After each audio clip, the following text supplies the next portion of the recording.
ইসলামী আন্দোলন বাংলাদেশ সিংড়া উপজেলা শাখা কর্তৃক আয়োজিত আজকে এই গণসমাবেশের সম্মানের সভাপতি দিগার ওলামায়ে কেরাম, সর্বস্তর জনগণ ভাইয়েরা আমার, ভাই রাস্তাটা ক্লিয়ার করবেন, কোনো গাড়ি যেন না আটকানো থাকে, গাড়ি যেন ঠিকমতো চলতে পারে এই ব্যবস্থা আগে করবেন। রাস্তায় কেউ ভিড় জমাবেন না, গাড়ি চলার সুযোগ করে দেন। আর ওই পিছনের গাড়িটা থেমে আছে কেন? ওই গাড়িটা থেমে আছে কেন? ওইটাকে যেতে বলেন, নয়তো মানুষের রাস্তার মধ্যে গ্যাঞ্জাম হবে।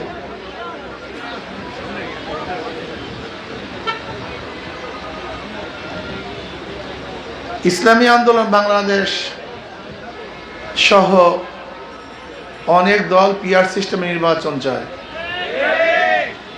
পিআর সিস্টেম নির্বাচনের ফায়দাটা কি এই সম্পর্কে আপনারা অনেক কিছুই জানছেন, যেখানে সমস্ত ভোটের মূল্যায়ন হবে, চোর ডাকাত বদমাশরা ক্ষমতায় যেতে পারবে না, কালো টাকার অপব্যবহার হবে না, পেশির শক্তি ব্যবহার করা হবে না, ভোট ডাকাতি হবে না, সেন্টার দখল হবে না, এবং জাতীয় এক সরকার গঠন হবে।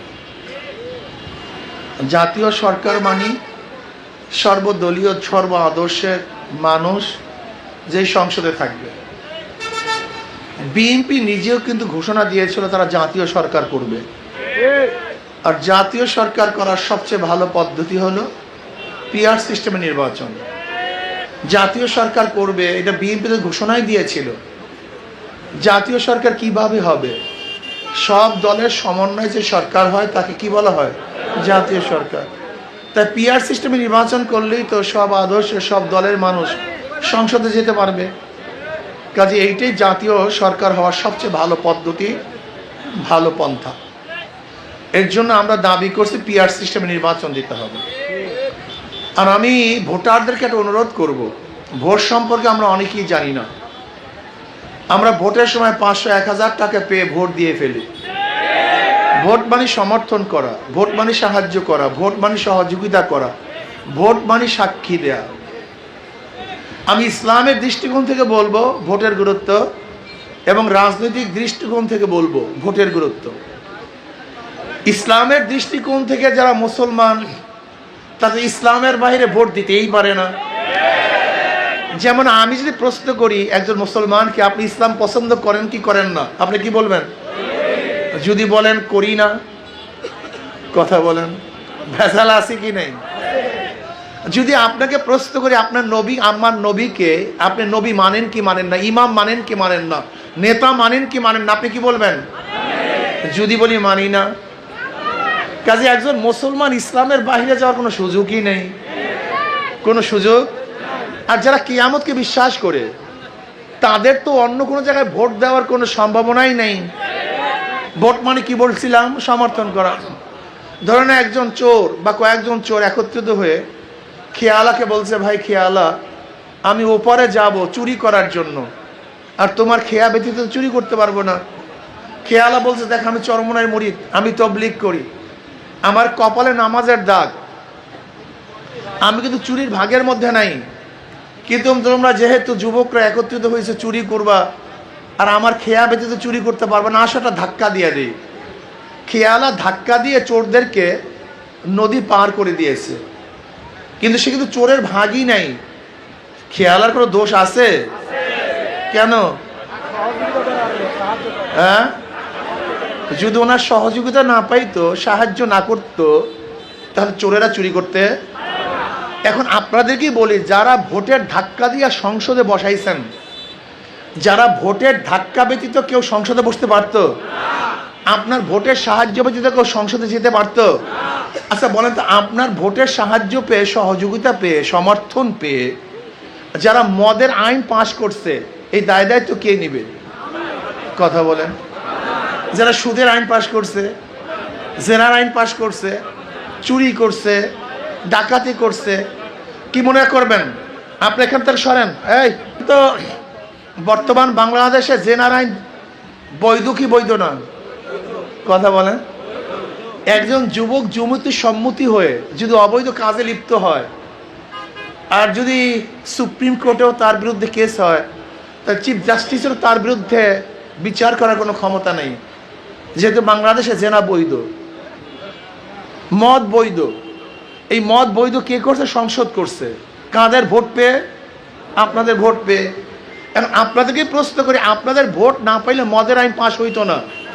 কাজেই অনেক মুসল্লি দাড়িওয়ালা, এই দাড়িওয়ালা, টুপিওয়ালা, কপালের দাগ নামাজের, কিয়ামতের ময়দানে দেখবে লক্ষ লক্ষ ব্যারেল মদের গুনাহ, লক্ষ লক্ষ সুদের গুনাহ, লক্ষ লক্ষ জেনার গুনাহ।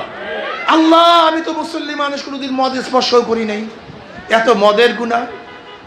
আল্লাহ বলবে, কম বক্ত, যাদেরকে ভোট দিয়ে আমার বিরুদ্ধে কোরআনের আইন, আমার কোরআনের আইনের বিরুদ্ধে আইন পাশ করিয়েছো, জেনার আইন পাশ করাইছো, মদের আইন পাশ করাইছো, সব দায় দায়িত্ব তোদের কপালের মধ্যে লিখে দিয়েছি।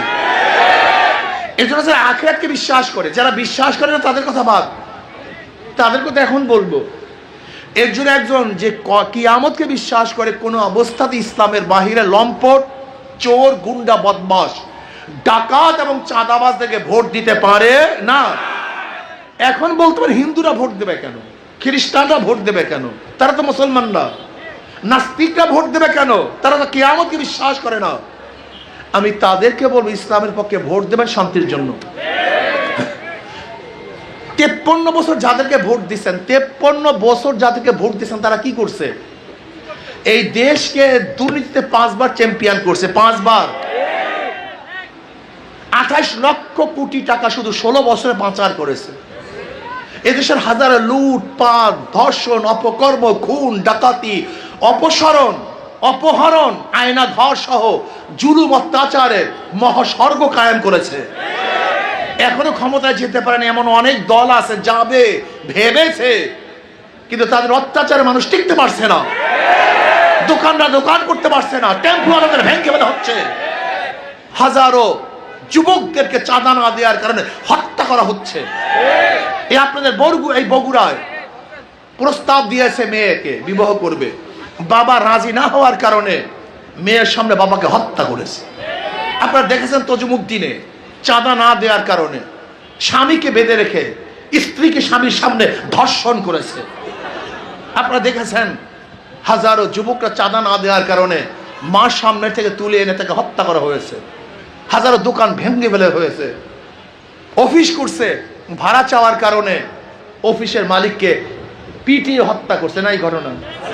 সাংবাদিকরা বস্তুনিষ্ঠ সংবাদ পরিবেশনের করার কারণে ইট দিয়ে মাথাকে থেতলিয়ে দেওয়া হয়েছে। দলের মধ্যে চাঁদাবাজি করার কারণে দলের লোকদেরকে পাথর দিয়ে মেরে হত্যা করেছে। এক দল আর এক দলকে, এক দলের আর এক অঙ্গ সংগঠনের মানুষকে হত্যা করে এখনো ক্ষমতায় যেতে পারেনি। তাতেই যদি এই অবস্থা হয়, আল্লাহ না করুক যদি ক্ষমতায় যায়, এই দোকানদাররা, ব্যবসায়ীরা ব্যবসা করতে পারবেন না, এই গাড়িওয়ালারা গাড়ি চালাতে পারবেন না, কিন্তু সুন্দরী মেয়েরা রাস্তায় নামতে পারবে না। এই হলো অবস্থা। সবচেয়ে আশ্চর্য বিষয়, গরিবরা ইসলামকে পছন্দ করে না। গরিবরা মনে করে ইসলাম আসলে কি হবে, ইসলাম আসলে কি হবে তুমি জানোই না। গরিবরা ইসলামকে পছন্দ। এক গাঁজাখোর একদিন আমাকে বলতেছে, হুজুর ইসলাম ক্ষমতা আসলে আমার গাঁজার অবস্থাটা কি? সে ব্যক্তি নেশাগ্রস্ত। আমি বললাম, ভাই আমি তুমি মসজিদে গিয়ে কি গাঁজা সেবন করতে পারো? বলে না। বলে কেন? বলে হুজুর পরিবেশ নেই। আমি বললাম, ইসলাম ক্ষমতা আসলে গোটা বাংলাদেশটা এমন পরিবেশ হয়ে যাবে, তুমি নিজেই গাঁজা সেবন করবে না। আপনাদের কিন্তু কথাটা বিশ্বাস হয় নাই। বিশ্বাস হয়েছে? হয় নাই। আচ্ছা বললাম, তো হাজার হাজার মানুষের মধ্যে ধূমপান করেন, বিড়ি খান, এমন একজনও নাই? কথা বলেন না কেন? এখন খান না কেন? একবারও মন চাইছে? নিষেধ করছি, বাধা দিছি, খান না কেন? খান। একবারও মন চাইছে? মনও চায় নাই। পরিবেশ মানুষকে ভালো বানায়, পরিবেশ মানুষকে খারাপ বানায়। চোর মনে করো যে ইসলামী ক্ষমতায় আসলে আমার চুরির অবস্থাটা কি? আমি বললাম, তুমি চুরি করো কেন? বলে আমার স্ত্রীর মুখে খানা তোলার জন্য। কেন চুরি করো? বলে হুজুর আমার ক্ষুধার্ত সন্তানের পেট ভরাবার জন্য। আমি বলি, বেয়াকুব, ইসলাম ক্ষমতা আসলে তোমার স্ত্রীর, তোমার ছেলের, তোমার মেয়ের এই ক্ষুধা কেন? এ দায়িত্ব তো তোমার নয়, দায়িত্ব তো রাষ্ট্রের। রাষ্ট্র তোমাকে ব্যবস্থা করবে। ক্ষুধা নিবারণ করবে, তুমি চুরি করবা কেন? ও হুজুর তাও তো ঠিক। আসলে ইসলামী সমস্ত অর্থনীতি গরিবদের জন্য, কিন্তু কপাল পরা গরিবরা ইসলাম বুঝে না। আমি চ্যালেঞ্জ দিয়ে বললাম, বর্তমানে অর্থনীতি চললে কিয়ামত পর্যন্ত কোনো গরিব ধনী হবে না, বরং ধনীরা ধনী হবে। তুমি কি জানো গোটা বাংলাদেশের অর্থনীতি কয় পরিবারের কাছে? এই গোটা বাংলাদেশের মানুষের কাছে যেই পরিমাণের টাকা, মাত্র 20-25 ফ্যামিলির কাছে এই পরিমাণের টাকা আছে। 20-25 ফ্যামিলির কাছে এই গোটা বাংলাদেশের মানুষের এই পরিমাণের টাকা। তুমি জানোই না তাদের অবস্থাটা কি। যাই হোক, ওদের মার্কার মধ্যে ভেজাল, মার্কার মধ্যে ধোঁকাবাজি। যারা নৌকা নির্বাচন করে নিজের নৌকা চালাতে পারে না, যারা ধানের শেষে নির্বাচন করে নিজেরা ধান কাটতে পারে না, যারা নাঙ্গলে নির্বাচন করে নিজেরা নাঙ্গল চালাতে পারে না, নাঙ্গল বইতে পারে না। নৌকা চালায় কারা? গরিবরা।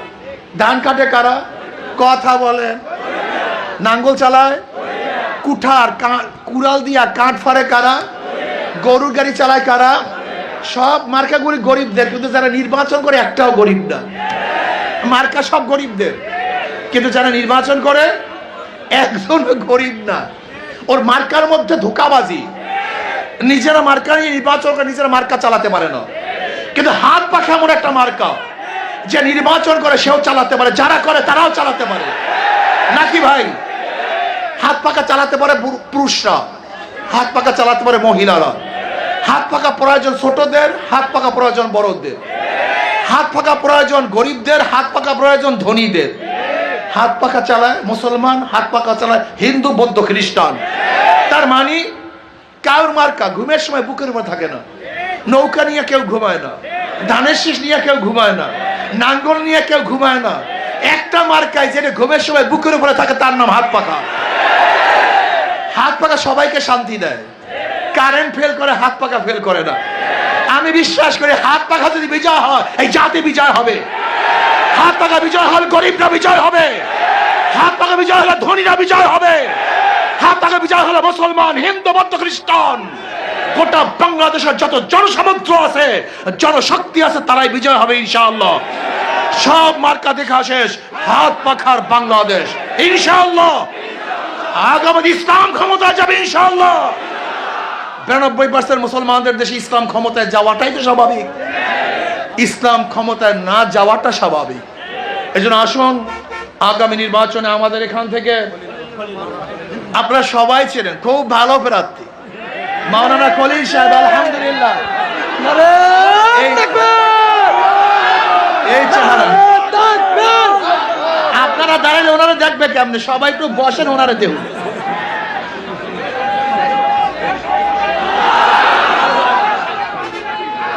এই চেহারার মানুষগুলি যখন ক্ষমতায় যাবে, সংসদে যাবে, ওই সংসদে জেনার আইন পাশ হবে, মদের আইন পাশ হবে, সুদের আইন পাশ হবে, চোর ডাকাত তৈয়ার হবে না। এই জাতীয় লোকগুলি যখন সংসদে যাবে, তখন সংসদটা ফেরেশতাদের সংসদ হবে, জালেম মুক্ত সংসদ হবে। কাজে আল্লাহ পাক আমাদের সবাইকে এক হয়ে ও ন্যাক হয়ে আগামী দিন ইনশাআল্লাহ ঐক্যবদ্ধভাবে আমরা নির্বাচন করবো। আশা করা যায় ইসলামী দলগুলো ঐক্য হয়ে যদি আমরা একটা বাক্স দেই, তাহলে অবশ্যই ইসলাম বিজয় হবে, কোনো সন্দেহ নাই। আর ইনশাআল্লাহ আজকে আমি কিন্তু